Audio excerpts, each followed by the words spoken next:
Христос рождається. Благословенний день Рождества Христова. Нас поздоровили і святійший патріарх, і блаженний наш митрополит Онуфрій.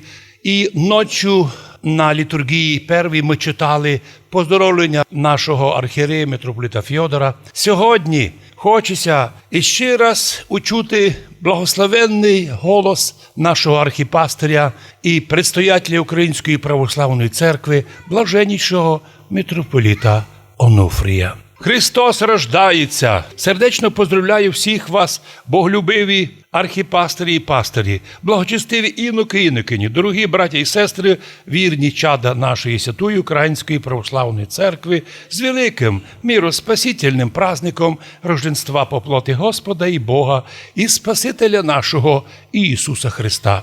Господь по своїй милості сподобав нас іще раз зустріти цей великий радісний праздник. Праздник Рождества Христова – це праздник Боговоплощення, котрий ми вспоминаємо і молитвенно прославляємо чудесне і радісне событие пришестя в мир Сина Божого, нашого Спасителя, Господа Ісуса Христа.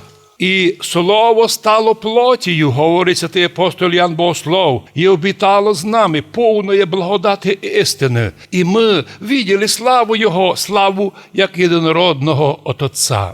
Люди на землі виділи то слово, котроє вначалі було у Бога і котроє було Богом. І котроє взяло на себе чоловічську природу і стало чоловіком, щоб нас, грішних людей, знову зробити невинними і чистими Божими дітьми. Яка велика честь подарена нам, падшим людям, через соєдинення во Христі нашої людської природи із природою Бога. Тепер наша чоловічська природа, що во Христі воссідає на небі одесною з правого боку небесного Бога Отця, і в такій честі не одостаються даже святі ангели. І все сіє подарено нам, людям, не ради наших заслуг і достоинств, а ради великої Божої милости. У духовній житті є такий закон, согласно котрого Божа сила і могущество відкриваються там, де є осознання людської немочі і безсилля перед Богом, а божественний разум і премудрость відкриваються і робляться очевидними там, де є невинна простота. Син Божий, котрий є Слово Боже і Божа премудрость, приймає на себе людську плоть, рождається в убогій Вифлеємській печері, відкриває себе простим пастушкам, котрі мали у собі невинну простоту. І сія невинна чиста дитяча простота зробила пастушків способними в Богомладенці, повитому і в яслях лежащого, увидіти Месію, владику видимого і невидимого міра, Спасителя і Скупителя чоловічого рода. Розуміння сили і могущества Божого і своєї людської немочі і безсилля перед Богом зробило восточних волхів сподобнути також увидіти чудесну звізду на небі і постигнути, що в мир прийшов сильний і могущественний Бог. Історія говорить, що волхви, котрих ще називають царями, происходили не з одної сторони, а з трьох различних стран. Один із Персії, другий з Аравії, третій з Ефіопії. І всі вони, независимо один від другого, займалися ізученням небесних світил. І всім їм независимо і віддільно явилася ота чудесна звізда, котра й повела кожного з них із його страни у дальній Вифлеєм. На підході до Іудеї вони зустрілися і вже в'єдно троє прийшли у Вифлеєм. У Вифлеємі печері вони знайшли Богомладенця Христа і поклонилися йому як царю і Богу, положив до його ніг свої дари – золото, ладан і смирну. Золото волхви подарили Богомладенцю Христу у знак того, що Христос є цар царів. Ладан у знак того, що Христос первосвященник вічних благ. Ну а смирну – як знак того, що Христос – божественний первосвященник, котрий принесе себе самого в жертву за спасіння нас, грішних людей. Толковники Священного Писання говорять, що чудесна звізда появилася на небі в день Благовіщення Пресвятої Богородиці і сіяла на небі 9 місяців. доки не довела волхвів до Віфлеєма, до благословенної печери, де родився Спаситель міра Христос. Волхви прийшли в Віфлеєм самий день Христового рождества. Так Господь премудро все устроїв з тима, хто глядав божественної премудрості. Ми, современні люди, іноді даємо собі таке питання: а коли би ми жили во времена Рождества Христова, то відкрив би нам Господь цю тайну свого пришествия в мир, як Він відкрив її пастушкам і волхвам. Відкрив би, якщо б ми, як послідні в простоті і в смиренні, глядали Бога. Євангельські пастушки були не зовсім обичні пастирями. Вони пасли тих животних, котрі предназначалися для жертвоприношень. Всіх тварин в определенні дні і праздники приносили Богу в жертву, як символ великої жертви, котру за нас должен був принести Бог. Пастушки знали про це. Вони знали також, що прийде в мир Месія, котрий принесе себе самого в жертву за людей, і з нетерпінням ото чекали його, знаючи про це. Волхви також глядали Божої правди, котра, хоча й в сильно скаженому виді, но все одно сохранялася і в язичників, і согласно котрої в мир должен би прийти освободитель, котрий збавить людство від зла, і вони також чекали його. Зато, якщо ми в простоті і в смиренні також будемо глядати Бога, свого Творця і Спасителя, котрий вже прийшов у світ і совершив подвиг нашого спасіння, то й сьогодні кожному із нас Господь пошлє свого ангела, або свою звізду, котрі приведуть нас до Христа, нашому Творцю і Скупителю. У якості ангела Господь може послати нам або богомудрого священника, або боголюбивого інока в монастирьові, або благочестивого мирянина, котрі будуть наставляти нас на Божу дорогу, на дорогу, котра веде людину к Богу. А в якості звізди Господь всім нам подарив совість, котра являється голосом Божим в нашій душі, котра, як неколи Віфлеємська звізда волхвів, направляє нас к Богу, ко Христу. Нам тільки треба поглядати і увидіти свою звізду, поникати на неї, тобто обратити увагу на свою совість і заставляти себе слухати її, слухати свою совість. Дивними і чудесним в Рождестві Христовому являється і то, що Син Божий прийшов у мир через Пресвяту Діву. Святий Йоанн Златоуст так говорить, що як Адам без жони привів у мир Єву, так і Пресвятая Діва без мужа родила Спасителя.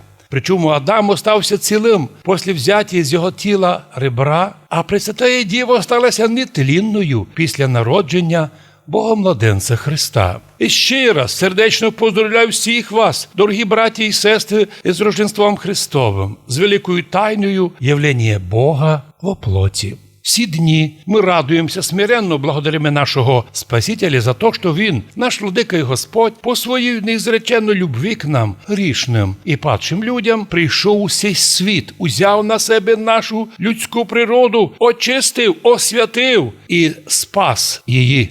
Благословенну рождественську ніч ангели співали дивну пісню «Слава вишніх Богу, і на землі мир в чоловіцях благоволення». Сьогодні ми особливо молимося, просимо Господа, аби мир, котрий Господь приніс на землю у своєму рожденстві, і котрий воспівали ті ангели, аби почивав і в наших серцях, у наших сім'ях, і на всій нашій благословенній українській землі. На усіх нас Господь благословить миром. Амінь. Смиренний Онуфрій, митрополит Київський всієї України, Рождество Христово, 19-20 рік, город Київ. Христос рождається. Чудесніше послання, чудесніші слова. Там повно богослов'я і історії, і радості, і духовного призивання людей до Христа. І ми, послушні діти блаженнішого Онуфрія, в ці дні також свідчимо, яку треба нам було силу і мудрость мати, щоб не купитися на приманки цього світа.